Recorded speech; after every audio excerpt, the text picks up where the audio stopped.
New topic discuss करने जा रहे हैं, forms of business organisation. I hope students आपको सब समझ आ रहा है, अच्छी हो रही है आपकी स्टडी। ठीक है, इसी होप के साथ आज हम अपना नया टॉपिक डिस्कस करेंगे about form of business organisation.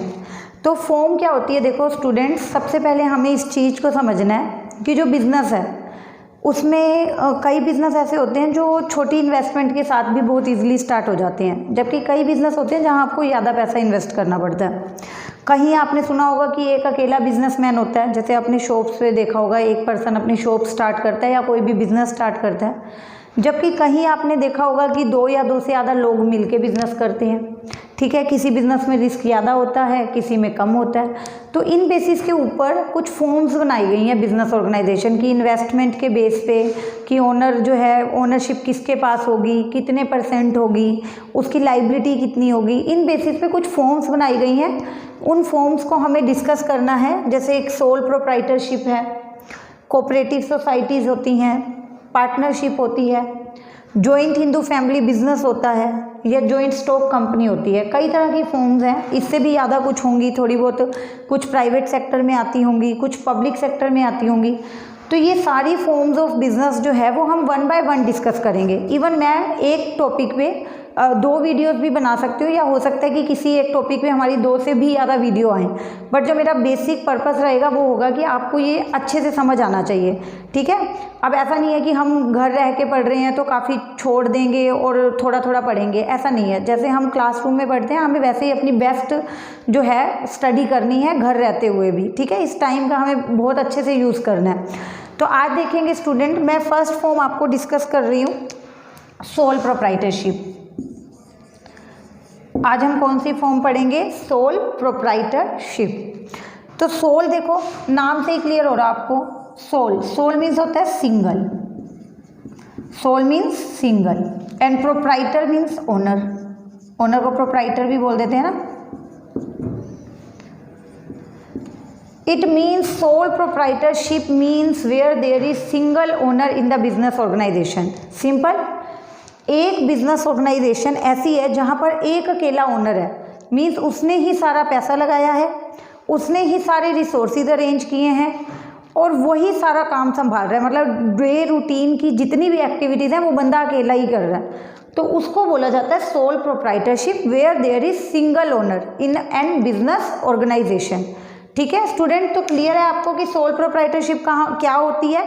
जहाँ पर एक अकेला ओनर होता है। एक अकेला ओनर होता है, इट डज नॉट मीन कि वो किसी और पर्सन की हेल्प नहीं ले सकता। आपने शॉपकीपर्स देखे होंगे, ठीक है, मालिक एक ही है, लेकिन क्या वो वर्कर्स को नहीं रखता?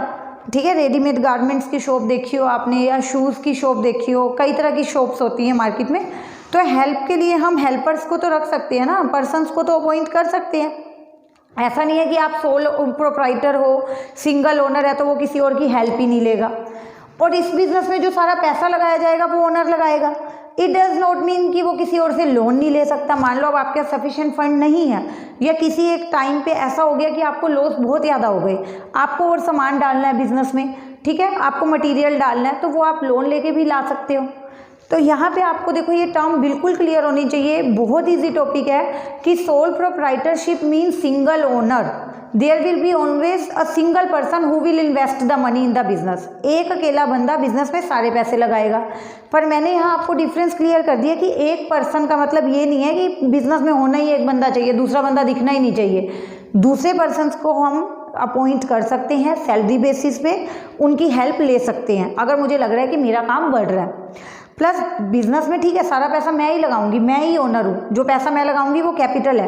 पर अगर एक टाइम पे मुझे फंड्स की ज़रूरत है तो I can borrow this loan from outside.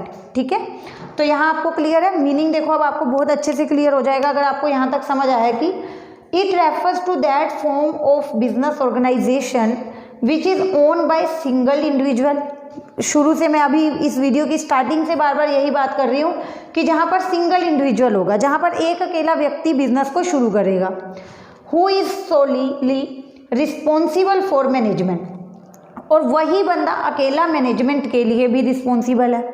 तो कितना सिंपल हो गया यहाँ पे, इसकी सोल प्रोप्राइटरशिप की कितनी इजी डेफिनेशन हो गई, कितना इजी मीनिंग हो गया कि ये बिजनेस ऑर्गेनाइजेशन की वो फॉर्म है जहाँ पर एक सिंगल इंडिविजुअल है और वो सोलली जो है रिस्पॉन्सिबल है मैनेजमेंट के लिए, अकेला ही वो मैनेजमेंट भी करेगा, अकेला ही वो पैसा लगाएगा, ठीक है, इन्वेस्टमेंट भी वो करेगा, रिस्क भी वही उठाएगा, प्रॉफिट भी सारे उसके होंगे, मैनेजमेंट भी वो करेगा। सिंपल, बस अभी आपको अच्छे से समझ आ गया कि सोल प्रोप्राइटरशिप क्या है। सिंगल ओनर पैसे लगा रहा है, प्रॉफिट हुआ तो सारा प्रॉफिट उसका है, लॉस हुआ तो सब उसको बियर करना पड़ेगा, कोई रिस्क है तो आपको उठाना पड़ेगा, मैनेजमेंट करनी है, हाँ जी कितना काम करना है, कैसे करना है, क्या सामान लाना है, किसको बेचना है, उधार देनी है नहीं देनी, each and every decision will be taken by that sole owner. सारे डिसीजन वो लेगा, nobody else can involve और nobody else can interfere in his business। उसकी परमिशन के बिना किसी और की इंटरफेरेंस नहीं रहेगी। तो हम देखो अब इसके फीचर समझते हैं। फीचर से क्या है, आपको हमेशा टॉपिक ज़्यादा अच्छे से क्लियर हो जाता है। यस, तो सबसे पहले हम जो है सोल प्रोप्राइटरशिप की फीचर्स को डिस्कस करेंगे। तो पहली फीचर देखो कितनी सिंपल लिखी हुई है मैंने, इंडिविजुअल ओनरशिप मीन्स कि there will be always a single owner, एक सिंगल इंडिविजुअल, एक अकेला व्यक्ति ओनर होगा, ठीक है, because he is investing money in the business, he is arranging all the resources in the business. वो सारा पैसा लगा रहा है, वो सारे रिसोर्सेज अरेंज कर रहा है, तो वही अकेला इंडिविजुअल ऑर्गेनाइजेशन का ओनर है। Individual ownership means single ownership, single ownership, simple है, क्लियर है आप सबको। आगे फॉर्मेशन, अगर हम इसकी फॉर्मेशन की बात करें तो मैं यहाँ पे लिख देती हूँ सिंपल वर्ड्स में ताकि आपको लर्न रहे। Formation is very easy. ऐसा क्यों है, देखो सोल प्रोप्राइटरशिप के लिए सेपरेट कोई एक्ट नहीं बनाया गया। जैसे कंपनीज की अगर मैं बात करूँ, जॉइंट स्टॉक कंपनी की, तो कंपनीज एक्ट 2013 के जितने भी प्रोविजन सेक्शंस हैं वो सब हमें फॉलो करने पड़ते हैं। जो भी रूल्स रेगुलेशन कंपनीज के लिए कंपनीज एक्ट 2013 में बताए गए हैं, we have to follow those rules. But joint इसके लिए सोल प्रोप्राइटरशिप के लिए कोई एक्ट नहीं है, कोई रूल्स रेगुलेशन नहीं है, कोई फॉर्मेलिटीज़ नहीं है। आपको अपना बिजनेस शुरू करना है, अगर वो लीगल है, ठीक है, राइट पर्पस के लिए, तो आप शुरू कर सकते हो, ठीक है, आपको किसी भी एक्ट को फॉलो करने की ज़रूरत नहीं है। Formation is very easy because there is no need to registered your business, ठीक है। आगे अगर मैं बात करूँ सेक्रेसी की, अब तो देखो यहाँ इसके बाद के सारे पॉइंट तो मुझे लगता है कि तुम खुद भी एक्सप्लेन करने के लिए जो है आप कैपेबल हो चुके हो। सेक्रेसी, बिजनेस में जो है आपके सीक्रेट्स को शेयर करने के लिए कोई नहीं है। You are the single owner, आपको कोई डिसीजन लेना है आप लो, ठीक है। If you want to take an advice from anyone else you can, आपको कोई रोकेगा नहीं, एडवाइस आप ले सकते हो, पर दैट्स डिपेंड ऑन यू कि आपको उस टॉपिक पे किसी थर्ड पर्सन, किसी सेकंड पर्सन से बात करनी है या नहीं करनी। ऐसा कुछ कंपल्सरी नहीं है कि आपको अपने प्रॉफिट लॉस किसी को दिखाने हैं, आपको अपने अकाउंट्स पब्लिश करने हैं, ऐसी कुछ कंपल्शन नहीं है। तो पूरा सीक्रेट जो है वो आप अपना बना के रख सकते हो, ठीक है। तो सीक्रेसी क्या है, बिजनेस में पॉसिबल है, because there is no one to share your secrets, okay. Liability की अगर मैं बात करूँ तो लाइबिलिटी यहाँ मैं लिख रही हूँ, देखो सिंपली अनलिमिटेड रहेगी।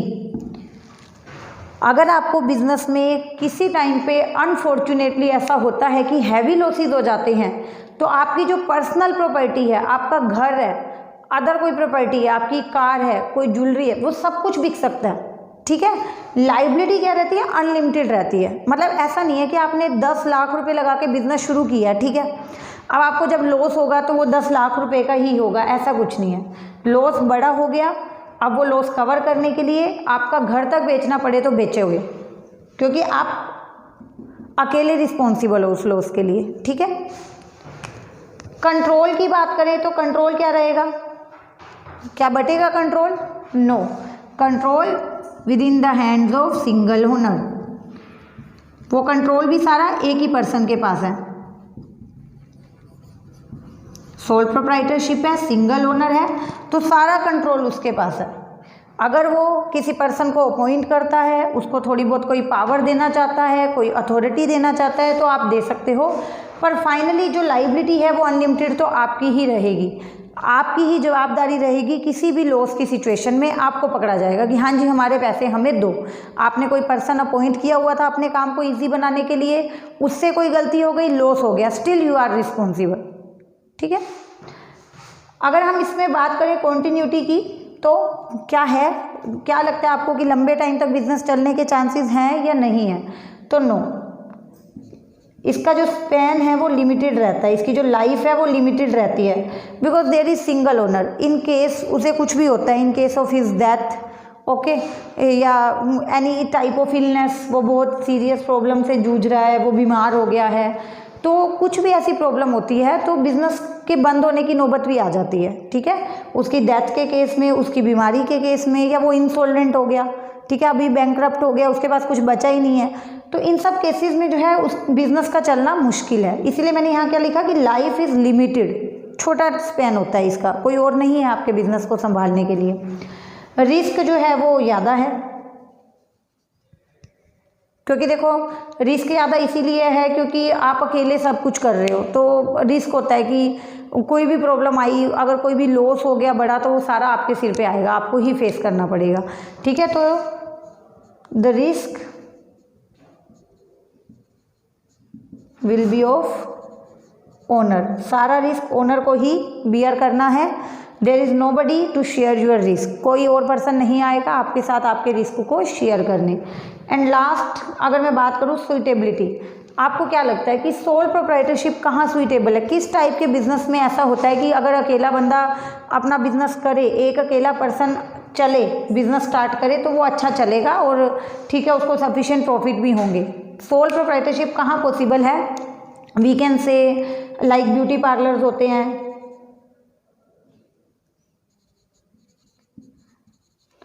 ठीक है, या फिर बुटीक ले सकते हो आप इसमें, ठीक है, एंड इस टाइप ऑफ स्वीट शॉप ले सकते हो, कन्फेक्शनरी शॉप ले सकते हो, कॉस्मेटिक शॉप ले सकते हो, गारमेंट्स की शॉप ले सकते हो। तो these type of businesses are suitable for single owner, कि ऐसे टाइप के बिजनेस आप अकेले कर सकते हो। ठीक है, मार्केट में वो चलेंगे, जो भी प्रॉफिट होगा वो आपका होगा। कभी कभी ऐसा होता है अनफॉर्चुनेटली कि आपका लॉस भी हो जाए, पर वो भी इतना ज़्यादा बड़ा नहीं होता कि आपको बिजनेस बंद करने की नौबत आ जाए। तो ये ऐसे बिजनेसेस हैं जो ठीक ठाक चल जाते हैं। So today we have discussed about the form of business organisation, जिसमें मैंने पहली फॉर्म सोल प्रोप्राइटरशिप आपको क्लियर करने की कोशिश की है, एंड आई होप कि आपको ये समझ आया है। रेफरेंस आपके पास जो भी बुक है, प्लीज़ उस बुक में से भी आप इस टॉपिक को स्टडी कीजिए। आपको इस टॉपिक में से बाहर से कुछ भी नहीं मिलेगा। स्टिल अगर एक दो पॉइंट ऐसे हैं जो मेरे एक्सप्लेन करने रह गए हैं तो भी वो आपको खुद से समझ आ जाएंगे। तो आपको दो इम्पोर्टेंट चीज़ें करनी है ये पढ़ाई करते टाइम, कि एक तो आप ध्यान से वीडियो को सुन लें, प्लस ये इंपॉर्टेंट टॉपिक अपनी नोटबुक में नोट डाउन करते रहें। ठीक है, अपने नोट्स खुद बनाएं। फिर इस वीडियो के बाद अपनी बुक उठाएं और उसमें देखें कि जो जो मुझे पढ़ाया गया क्या मुझे बुक में से समझ आ रहा है। अगर आपको ठीक है एक दो पॉइंट उसमें एक्स्ट्रा मिलते हैं तो आप अपने नोट्स में उसको भी लिख लो। तो at the end of this session मतलब आपके पास आपके खुद के हैंड रिटन नोट्स बिल्कुल तैयार होंगे, रेडी होंगे, और आपके नोट्स में से आपको पढ़ना भी इजी लगेगा इन कंपैरिजन टू बुक। ठीक है, केस स्टडीज़ कहीं भी जहाँ भी हमारी आएंगी वो हम अलग से किसी सेपरेट वीडियो में डिस्कस कर लेंगे। ठीक है, टॉपिक वाइज सारी केस स्टडीज़ हम डिस्कस कर लेंगे। तो आज का टॉपिक स्टूडेंट आपको क्लियर है। सोल प्रोप्राइटरशिप सिंगल ओनर होता है।